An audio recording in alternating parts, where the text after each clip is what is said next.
I used to believe that love could fix anything. When I looked at Ryan, I saw the man I wanted to spend my life with. The one who made me feel safe, cherished, and understood. We had been together for 3 years, and in that time I thought we'd built something unbreakable. My best friend Lily had been there since childhood. She was like my sister. The kind of friend who knew every detail of my life, every heartbreak, every dream. Between her and Ryan I felt complete. But life has a cruel way of showing you how wrong you can be. It started with small things. Ryan becoming distant, taking longer to reply to messages, and canceling plans at the last minute. When I asked what was wrong, he'd say he was just tired from work. I wanted to believe him. I needed to believe him.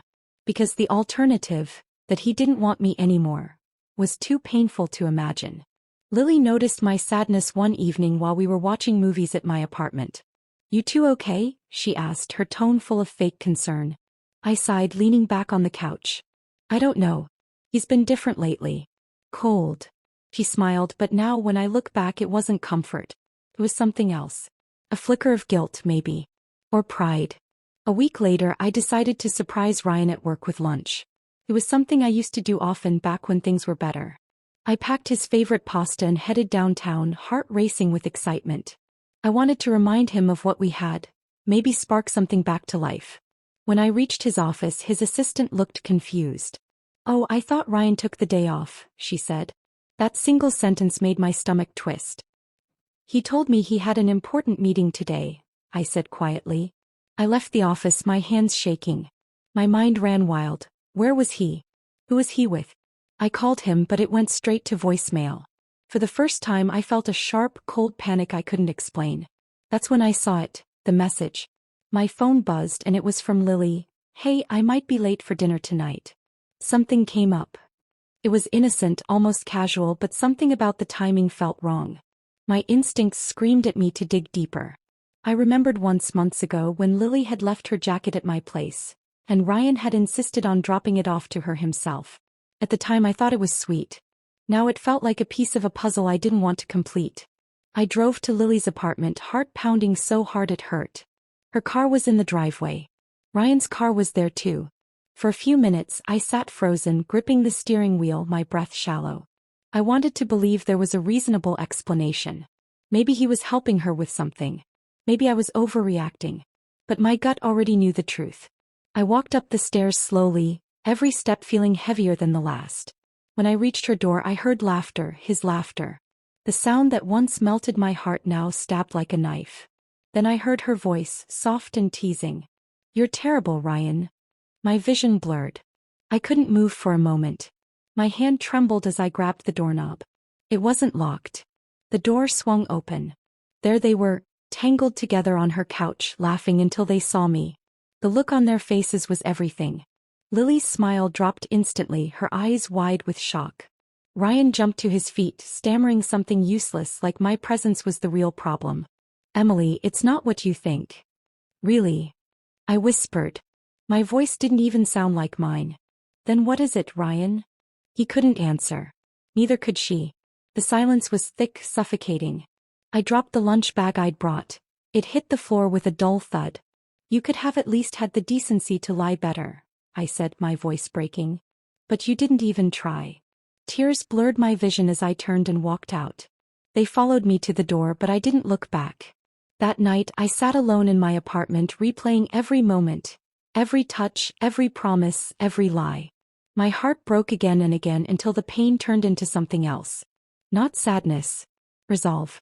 If they thought they could betray me and walk away like nothing happened, they were about to learn how dangerous it is to break the heart of someone who once loved you. For days after catching them together, I felt hollow, like my soul had been scooped out and replaced with silence. I didn't cry anymore. I didn't scream. I just existed, moving through the world like a ghost. But inside, a storm was forming. I wasn't going to beg for explanations or forgiveness. No, I wanted something far more satisfying. I wanted them to feel what I felt. To lose what they'd taken from me. The first step was control. Of my emotions, of my actions, of the story they thought they controlled. So, I blocked Ryan's number, deleted Lily from my contacts, and disappeared from social media. The silence drove them insane. Within 2 days, Ryan showed up at my door pretending to be remorseful. "Emily, please, he pleaded. It was a mistake. I was drunk, confused. It didn't mean anything. I almost laughed. The same tired excuse I'd heard in every cliché movie. But I didn't show anger. That I played calm. You're right, Ryan. Maybe we both need some time apart, I said softly. His eyes widened in relief, thinking I was forgiving him. That's when I knew I had him exactly where I wanted. After he left, I sat at my desk with a notebook and wrote 3 words across the top of a clean page. Make them pay. I listed everything that mattered to both of them. Their jobs, their reputations, their comfort zones. Lily worked at a boutique marketing firm that prided itself on trust and transparency. Ryan, meanwhile, was up for a major promotion at his finance company. Both built careers on the image of being reliable, respectable people. How ironic. The universe had just handed me their weaknesses. I began collecting evidence. Messages, photos, call logs, everything I could find. Turns out Ryan wasn't careful. His iCloud was still connected to the laptop he'd once gifted me. Every chat, every photo he thought was private was right there, waiting for me. I didn't act right away. I studied them for weeks. They thought I'd moved on. Ryan even started posting pictures with Lily, pretending like their relationship had blossomed naturally after our breakup. The comments were full of heart emojis and congratulations. It made my blood boil, but also made my revenge sweeter. The next phase was preparation. I created a new online profile, under a different name, and started following both of them quietly. I noticed patterns. Ryan often bragged about his promotion on LinkedIn, while Lily posted work-related content about ethics and brand loyalty. The hypocrisy was almost poetic. That gave me my opening.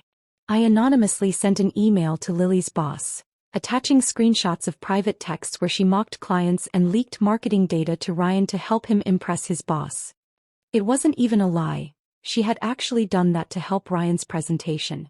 But now I gave those messages context. The fallout was immediate. Within a week, Lily was suspended from work pending an investigation. She posted vague, emotional quotes about fake people on Instagram. I smiled every time I saw one. I never believed in love at first sight, at least not until I met Ryan Carter. He was everything a girl like me should have run away from. Too charming, too confident, too good at making you feel like the only person in the room. But when I was 24 and freshly moved to Chicago, I wasn't looking for warning signs. I was looking for belonging. And Ryan? He knew exactly how to provide it. He found me one rainy Friday night at a bar tucked away on Lincoln Avenue, where I'd gone with coworkers to celebrate a project launch. He slid in beside me, ordered whiskey neat, and flashed that kind of smile. The kind that makes you wonder if you've met before or if he's simply made a habit of knowing how to look at women. You don't belong here, he said, sipping his drink, eyes on me. And where do I belong? I asked, smirking. With someone who knows how to appreciate you. That was Ryan's first move. Smooth, simple, well-placed. I didn't realize it at the time, but I was already on his chessboard. For weeks, he made me feel like his queen. Dinners at hidden rooftop restaurants, late-night drives to nowhere, flowers arriving at my office desk with handwritten notes. He studied me, learned my weaknesses, mirrored my dreams. He played me so well I mistook it for love. It wasn't until a year later, after I moved into his loft apartment, that I began to see the cracks in the perfect picture. Ryan was a strategist, a manipulator by nature. He didn't love people, he controlled them. His charm was a mask, one he wore flawlessly until the moment he decided you were under his thumb. At first it was little things. He'd criticize my friends, saying they weren't good enough for me. He'd joke about how lucky I was to have him, how other men would bore me. He tracked my schedule. Not overtly, but with casual questions that piled up into surveillance. You went to lunch with Lisa again? She doesn't push you forward, babe. You've got to surround yourself with people who matter. Don't wear that dress. Not flattering. Here, wear this one instead. Trust me, I know what looks good on you. I told myself he was protective, maybe insecure. I told myself I was in love. But love doesn't make you feel like a piece on a board game. The turning point came the night of my promotion celebration. I had worked my way up to lead a new marketing project. A big deal in my company, the kind of opportunity I'd been dreaming of since college. I wanted Ryan there, wanted to share that moment with the man I thought loved me. He didn't show. Instead, I came home to find him drunk, sprawled on the couch, scrolling through his phone with a smirk. Where were you? I asked. Out, he replied, not even glancing up. With who? He finally looked at me, eyes sharp, cold. Why does it matter? Don't start acting like my mother. Something in me shifted that night. I saw it, the way he enjoyed my confusion, my hurt. Like it entertained him. Like I was a pawn reacting exactly as he predicted. I found out weeks later that he had been cheating. Not just once. Multiple women. He thrived on it, on juggling them, on manipulating each one into believing she was special. He kept trophies too. Pictures, texts, little reminders of his victories. Ryan wasn't dating women. He was playing them. Collecting them. Winning. Me. I was his longest game. I should have walked away. I should have packed my bags, blocked his number and erased him from my life. But Ryan didn't just play with my heart, he played with my pride. He made me feel small, insignificant, like I had no control. And that I couldn't forgive. One night as I sat staring at his chessboard, the one he kept on the coffee table, polished mahogany with hand-carved pieces, it hit me. Ryan lived life like a chess match. He was the king, untouchable. Women were pawns, disposable. He thought he could move us around, sacrifice us when convenient and still walk away victorious. But he forgot one thing about pawns. Given the right move, a pawn can become a queen. That night I decided I wouldn't just leave Ryan. I would play his game better than he ever imagined. I would turn his board against him. And when it was over, he wouldn't just lose me. He'd lose everything. Anger is a hot, loud thing. Revenge is cold and careful. After the heat of that night when I decided to fight back, I slept for a few hours and woke with a plan that felt like winter. Slow, inevitable and precise. Ryan had always admired strategy. He built his life around manipulation, so I decided to use the very tools he loved. Calculation, timing, misdirection. Against him. I started small. First, I erased the emotional clutter. I took down the photos of us from the living room wall and replaced them with landscapes. I stopped answering his calls immediately. I learned his schedule. The clients he met, the bars he frequented, the women who popped up like satellites in his orbit. Information was my first weapon. Work became my anchor. I threw myself into the new project with deliberate ferocity, showing up earlier, staying later, volunteering for presentations. It wasn't just ambition, it was camouflage. Ryan had always loved the narrative that I was the eager career girl who needed his guidance. So I leaned into it, but differently. I built credibility in the office, cultivated mentors who respected me and, most importantly, learned how to use other people's assumptions as leverage. If Ryan thought I was still the girl who needed him, he'd let his guard down. If he underestimated me, he'd be easier to manipulate. I also began to rebuild my image away from him.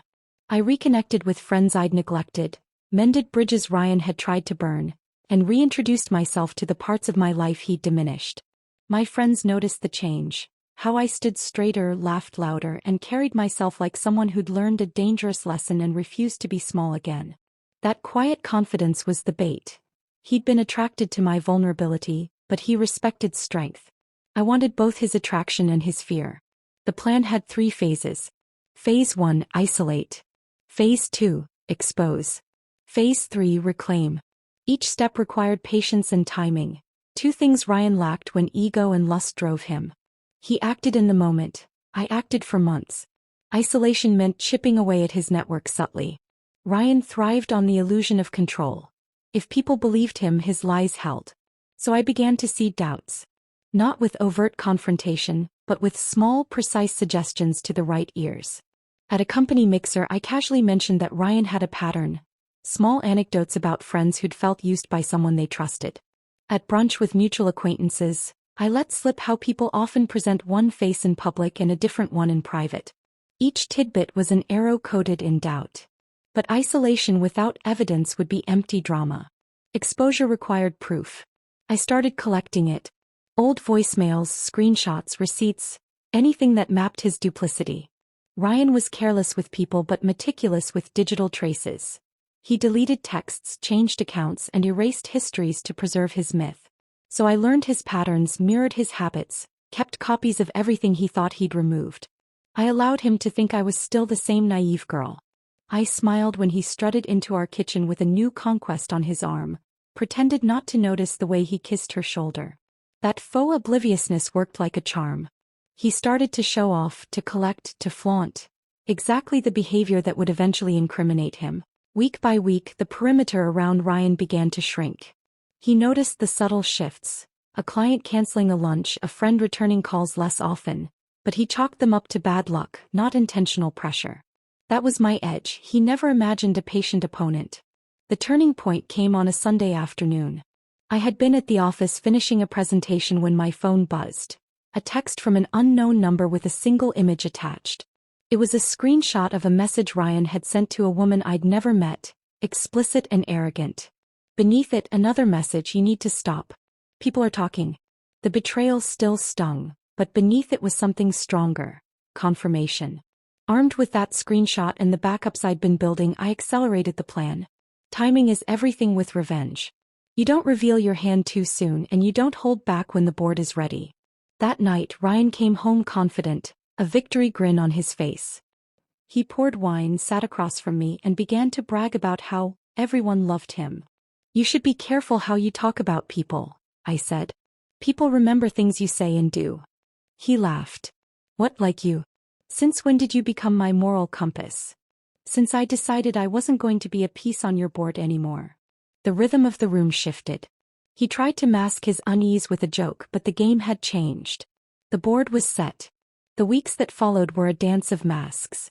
Ryan carried on with his life as though nothing had shifted, but I could see the unease in his movements. He checked his phone more often, lingered longer in the bathroom after calls, and studied me when he thought I wasn't looking. He didn't trust me, not fully, but his ego wouldn't let him admit it either. The next step of my plan was exposure. Quiet exposure, like peeling away a curtain in front of an audience. I started with his workplace. Ryan prided himself on being the star consultant at his firm, someone who charmed clients into signing contracts and made himself indispensable to his bosses. But I knew the truth: late-night trysts with assistants, favors exchanged for client loyalty, and promises he never intended to keep. One morning, his manager received an anonymous envelope. Inside were screenshots of Ryan's text exchanges with a client's secretary, messages that would humiliate not only Ryan but the client's company if they surfaced. That same week, I made sure another set of screenshots reached one of his firm's rivals. The seed of doubt had been planted. His swagger faltered at work. At home, he drank more, snapped at me over trivial things, tried to reassert dominance in small ways. But I didn't react. That was my power. He thrived on reaction, on emotional energy he could manipulate. I gave him nothing but calm smiles and empty eyes, while underneath I tightened the trap. The second part of exposure targeted his women. Ryan liked to keep his lovers separate, each one believing she was the secret queen of his heart. So I broke his walls of isolation. Through carefully timed messages and anonymous social media accounts, I connected the dots for them. One by one, they discovered they weren't unique. The fallout was swift. Angry calls, furious texts, tearful confrontations, women showing up unannounced at his loft demanding answers. Ryan's smooth explanations crumbled under the weight of too much evidence. The sweetest part wasn't digital. It was personal. Ryan's pride was rooted in perception: how people saw him, how much admiration he commanded. So I orchestrated the ultimate reveal: a party. He thought it was for him, a celebration of his recent project win at work. I booked a venue, invited colleagues, friends, and a few of his unsuspecting conquests. He strutted into that room like a king entering his throne hall. And then, as the music softened and the lights dimmed, I stood up with a glass in my hand. "I'd like to make a toast," I said, smiling. Instead of words, I clicked a remote. A screen behind me flickered to life. One by one, messages appeared.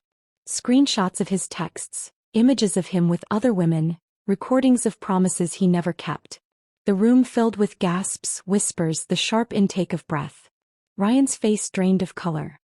He turned to me, hissing, "What did you do?" I lifted my glass and whispered back, "Checkmate." The king had finally been cornered. Ryan never truly understood the silence that followed his downfall.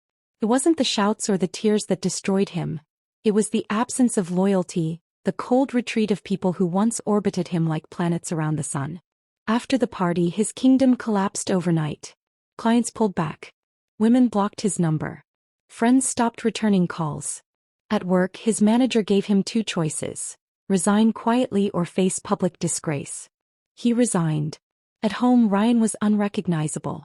The confident, smirking man who once controlled every room now sat hunched at the kitchen table, whiskey in hand, staring at nothing. "You set me up," he spat once. "You think you're clever? You'll regret this." "No, Ryan," I replied calmly. "You set yourself up. I just gave people the truth." And that truth was heavier than any lie he'd ever told. I thrived. My project was a success. My friends rallied around me. Even the women he deceived reached out, some with apologies, some with gratitude. Together, we dismantled the myth of Ryan Carter until nothing remained but the truth. The sweetest part wasn't his collapse. It was his realization. One evening he tried to reclaim some power.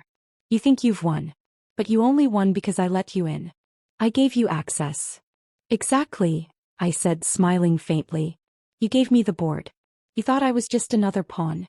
But you forgot, pawns can become queens." The final stage of my revenge wasn't public. It was personal. I packed my things calmly, deliberately. I left his loft without a backward glance. Because the cruelest revenge isn't destruction. It's indifference. Weeks later, I heard he'd sold the loft, moved to a smaller place, and was struggling to find steady work. His name carried weight, but not the kind he liked. It was whispered with disdain, with pity, with warning. I imagined him sitting alone at night, staring at that polished mahogany chessboard.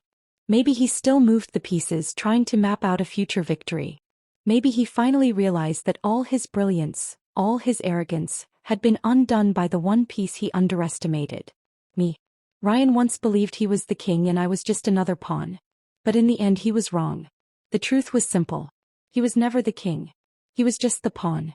And I was the player all along.